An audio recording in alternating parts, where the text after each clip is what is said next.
everybody. So we're back today with some more OPSEC, number 4 in the series. So far we have covered Lux encryption to protect data at rest, system patching to close known vulnerabilities. We've set up a firewall to limit what traffic can even come into our system, and then we've disabled internal hardware to reduce physical attack surfaces. So like I've said, when you look at hardened Linux systems, you are looking at a small collection of tools, right? A collection of small tools. As we have talked about previously, there's no single tool that protects a system, right? But together, they create this layered defense, right? That forces attackers to work much harder and also leaves forensic evidence behind for us to analyze to see what happened if they do get in. Now, speaking of, so one of the things that I am going to cover in future videos is counter-forensics or anti-forensics, whatever you want to call it. I consider that a part of OPSEC. Okay? A little tangent, but dude, people focus way too much on offense. Okay? Like, back when I was misbehaving, I wasn't one of these people that would want to get in a system and stay there for months or years or whatever. It's too paranoid. I wanted to get in and get out. And so even for a 2 or 3 day lick, man, I'm doing 6 weeks. I'm doing 6 weeks of OPSEC. That's including recon and OSINT. And the thing is, guys, knowing this defensive stuff is going to make you a better attacker, and it's going to help you not get caught. Because the thing is you need to know what all these defensive tools do, and you need to know what logs they write, and you need to understand what they are tracking. That way, when you are ready to get out of a system, you know what has been left behind, and you know what to get rid of. Okay, now some of that stuff, we can talk about, the difficulty of that's hard. Okay, let's just say that it's hard to remove all your footsteps. But the more that you know this defensive stuff, and the more that you know that it's tracking you, the better you can be at this stuff all around. Okay. I think people think that, I'm just going to write some kind of malware and get in the system and steal $1 million or something. That's not how it works, like, at all. And also, man, you don't want to be one of these people that has a YouTube video made about them, about how their OPSEC got them caught. All right? It's embarrassing. I'm sorry. It's embarrassing. So, off my soapbox, off my tangent. Okay. So, each of these layers, obviously, that we've talked about, it reduces opportunity, right? So, encryption, it frustrates data theft. Patching will kill a whole class of exploits. Firewalls choke off unsolicited network traffic, and hardware restrictions stop attacks like rogue Wi-Fi attacks or rogue Wi-Fi devices or DMA, direct memory access, right? So now we're going to move deeper inside the system, right, where attacks can get weirder and sneakier and more behavior driven and more interesting, right? And so this is what our next tool is going to focus on, and our next tool is called Fail2Ban. Okay, so this thing came out a long time ago, early 2000s, back when we were hammering SSH servers with dictionary attacks, nonstop. It was a lot of fun. So Fail2Ban kind of was, was kind of the solution to this, or attempted solution to this. And it's based on a real simple idea. You read the logs, you spot bad behavior patterns, and then you dynamically block the people that did the bad behavior. So it basically just watches your service logs for like repeated failures or weird actions, and then it bans the IP automatically using firewall rules. So it's great against SSH brute forcing, credential stuffing, repeated web login attempts, botnet service probes, things like that. So firewalls, they set the policy, and Fail2Ban kind of enforces these adaptive rules based on behavior. Together, Fail2Ban and your firewall kind of become this living organism, right? Instead of just like your firewall being this static list of ACLs. All right, so let's install the thing.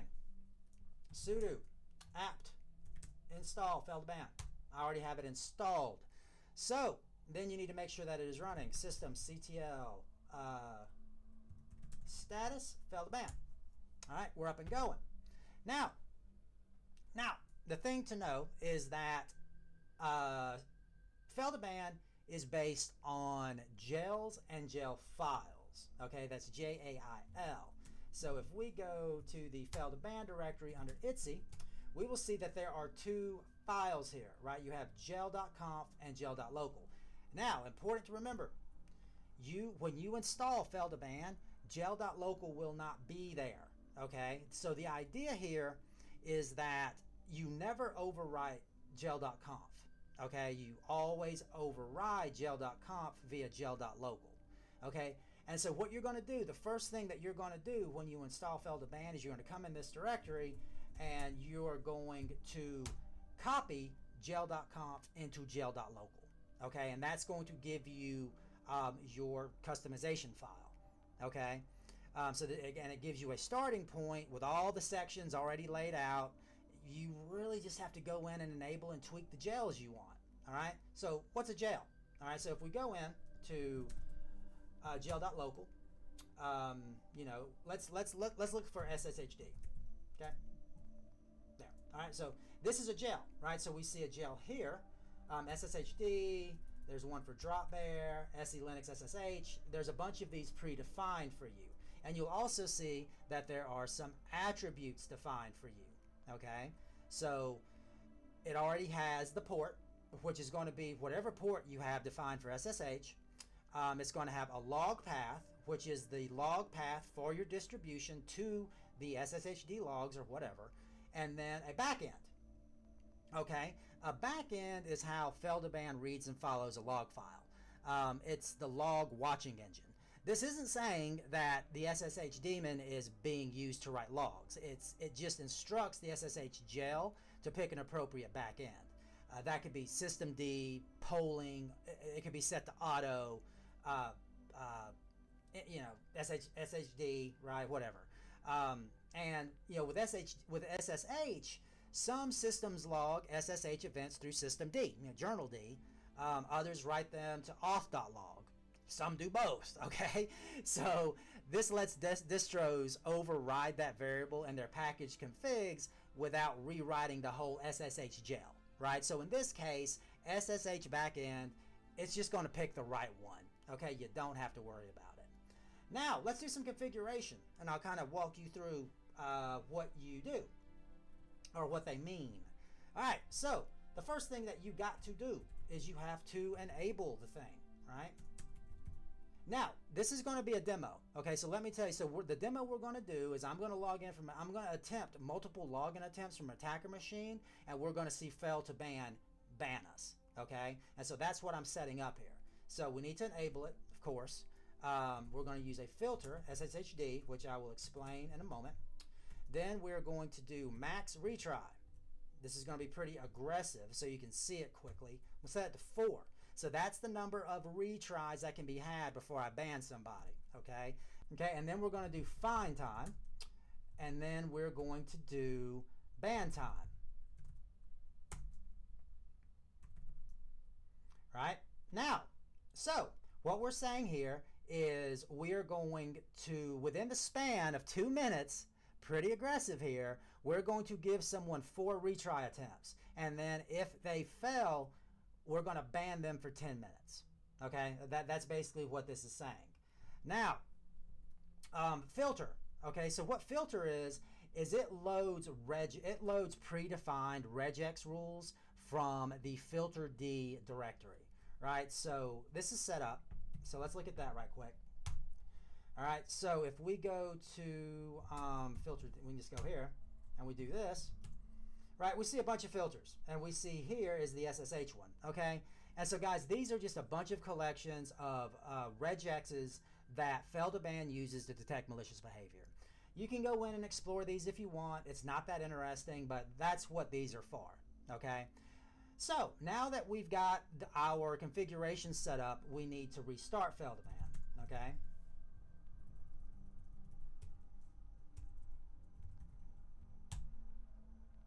Okay, now that'll make sure that our new gel has been loaded in, and then we can make sure that the gel is active, right? So we can do sudo Fail2Ban client status SSHD, and boom, there we are, right? So currently failed, currently banned, total banned, and then the banned IP list, okay?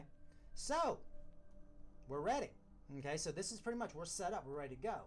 So let me pull up the attacking machine. All right.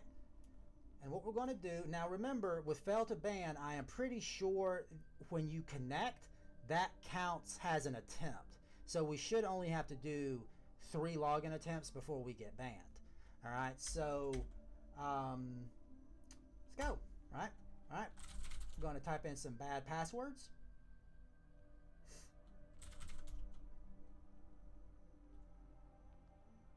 This one should ban us. Yep, there you go. Permission. Nope, it did not. It did not. That's just the that's just SSH. Oh, it did. It did ban us. So you see here, when we did try to connect, it refused our connection. Now, to prove that this was indeed Fail2Ban doing this, we can run this again, right? And we'll see that we have banned the attacking machine. Okay. Now, what you always want to kind of do too is, you, like I always say, you need to know where these logs are. All right. So the Fail2Ban logs. So you can do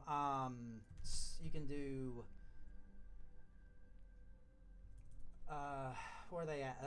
Sudo vim var log Fail2Ban. Okay, and you'll see here. Let's go down. Yep, and right here, right? You see here, SSH ban 192.168.1.137, and it's listed had a Fail2Ban action. That's it. And so now, what have we done to SSH so far? Like, our SSH is hardened to hell. So we have UFW limiting the rate, so to protect against brute forcing. We have the port changed. We have UFW, we have it set up to only take a single IP address, and we now have another layer that will ban you if you try to log in too quickly. So we have 4 layers of defense just on SSH at this point. And that's how you do it. That's how you keep people out, okay? And yeah, so that's going to be it for this one. I wanted to keep this one short. In the next one, we're going to go through a few tools. They're a little bit smaller ones: Audit D, RK Hunter, Clam. You know, we're going to run through those. And that will pretty much be it for the standard, kind of for the standard security application stack, right? That'll be pretty much it for that. And then we're going to go into some deeper stuff, okay? And then we're going to get into hardening networks. We're even going to talk about your phone and things like that. So yeah, so hope you guys learned something from this. And ask respectable questions to get respectable answers. Hit me up if you need anything. And I'll see you guys in the next one. Appreciate you.